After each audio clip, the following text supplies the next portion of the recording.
So of course, there seems to be an interest for affordable fragrances that smell expensive.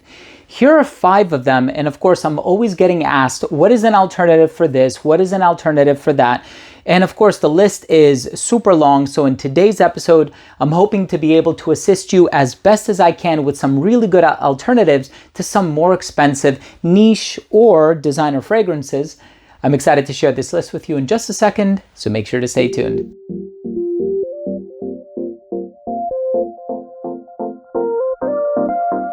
Now, before I begin today's episode and I give you my thoughts on these affordable fragrances that smell super expensive, I'll tell you why I enjoy them. I'll tell you how I think they compare to the original and possibly where you can get them as well. But before I dive into the video, I do want to mention that if you're a fan of fragrance-related content, and of course, if you love smelling your best, hit subscribe, hit the bell, and also give this video a thumbs up for the YouTube algorithm. It would really, really mean a lot to me. So, of course, all things considered, these are affordable fragrances. Affordable by most people's standards. If it's 50 bucks or under, chances are, a lot of people can afford to pay that for a 3.4 ounce of an eau de parfum. They feel as though that's a really good investment. Now, when you're comparing it to the original counterpart after which it's modeled, and you see that the original is $300, $400, $500, you're going to say to yourself, okay, let's pull the e-brake here. I don't know if that's necessarily worth buying, especially if you're on a tight budget or if you just don't see yourself coughing up that much money for a luxury item, right? Yes, it makes sense. A lot of things in life we need.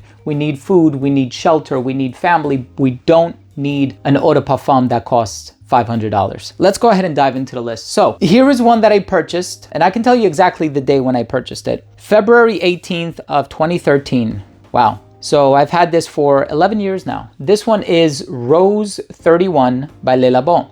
This is a very spicy rose fragrance.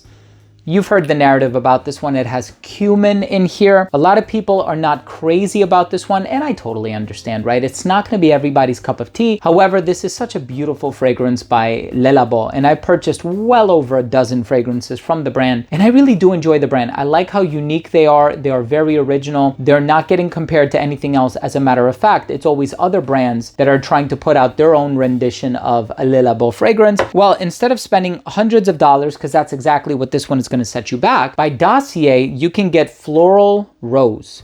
It smells very, very similar to Rose 31. It's not going to last as long. The performance is okay. It's there. It may be a little less as far as the hours are concerned when compared to the original, but for the price and also for how close it comes to the original, just reapply at lunchtime. Make yourself a decant or travel with the bottle, and then right around lunchtime, just do 2-3 more sprays. You'll be good to go. And it's awesome. Rose centifolia, cumin, vetiver, incense, cedarwood, musk, cistus, and amber. Not much amber, if I'm being honest with you, but this one does smell very close to Rose 31. Of course, we also have another Le Labo fragrance. This one I purchased in June of 2013, so same year.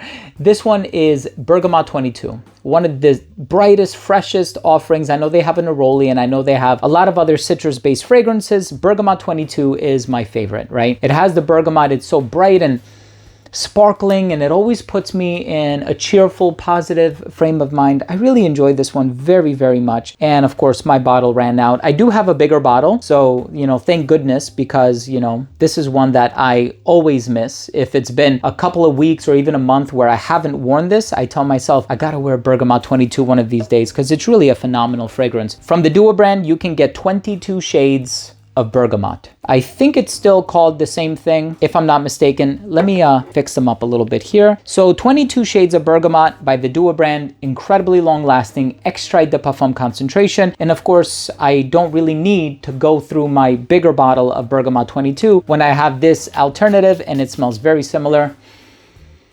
The nostalgia, that green, spicy green, citrusy vibe, maybe even touches of vetiver.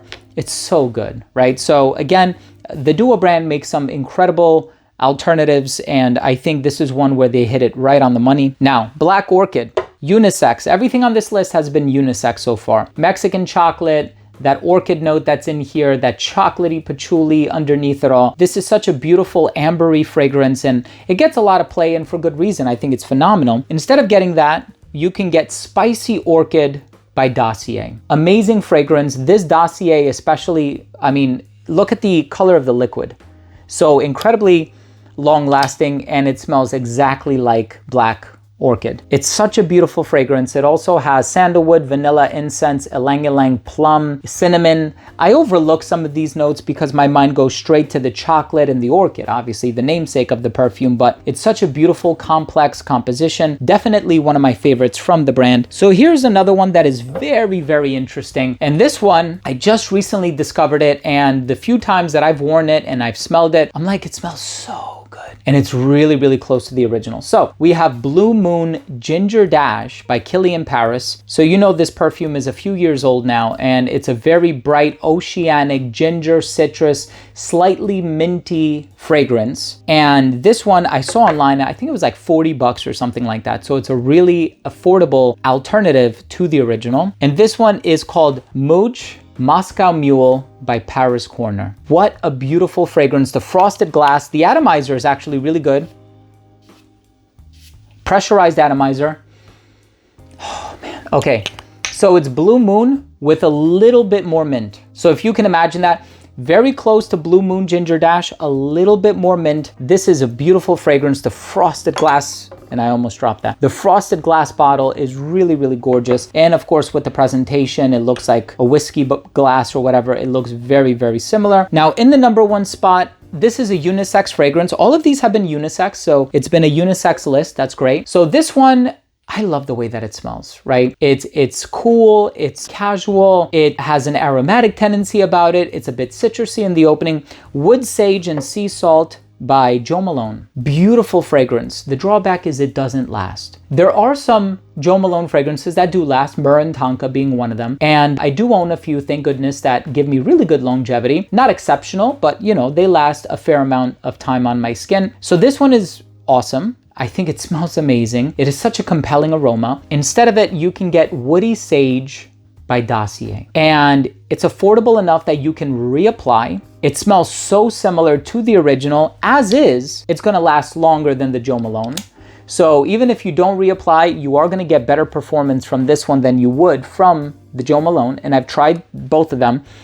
I've worn them side by side. It's just a great grab and go, easy to wear, Swiss Army knife, highly versatile type of a fragrance. And with the affordability, even if you reapply around lunchtime, like I said, for one of the others, you'll be just fine. It's wonderful. Please, please check it out. I'm gonna link it down below. No affiliate links as far as any of these are concerned, but just for your convenience, I'm gonna link it down below. Hey, thank you again so much for watching this episode, and I really hope you took something of value from this video. If you are a fan of any of these, whether it be the Jo Malone or the Le Labo, please try the affordable counterparts. I've tried all of them. I've gotten my nose on them. I've worn them on skin, and I can tell you they come really, really close to the original. So if you took anything of value from today's episode, I would really appreciate it if you would consider supporting the channel by clicking subscribe, hitting the bell, and of course, giving this video a thumbs up for the YouTube algorithm.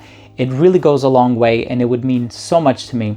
So thanks again so much for watching. I love you all, and we'll see you tomorrow with a new episode. Bye.